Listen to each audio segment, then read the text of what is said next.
गुटके जे करे साईं मुंहिंजा केतिरियूं बीमारियूं फैलजनि थियूं। गुटके जो मर्ज़ तमामु ज़ोर शोर सां जेको आहे असांजे इलाइक़े में जारी आहे। जेके माण्हू कल्ह कखपति हुआ उहे अॼु लखपति बणिजी विया आहिनि। ऐं मुंहिंजी मोतबाना गुज़ारिश आहे कानून जे रखवालनि खे, कानून जे धणी साईंनि खे त महिरबानी करे हिन ज़हर ते फौरी तौरु ज़ाब्तो आंदो वञे ऐं हिन खे फौरी तौरु बंदि कयो वञे। जी वो कैसे हुआ कैंसर?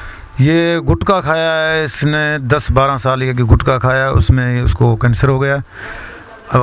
कितने सालों से कैंसर है? ये इसको 1 साल हो गया कैंसर, जुबान में हो गया उसको। डॉक्टर बोल रहा है भाई इसको कैंसर है। सिविल अस्पताल टंडोआदम लेके गया, वहाँ डॉक्टरों ने बोला था इसको कैंसर है, अभी मेहरबानी करके ये गुटखे का आज़ार बंद करें। किस चीज़ में कैंसर है? जुबान में कैंसर है।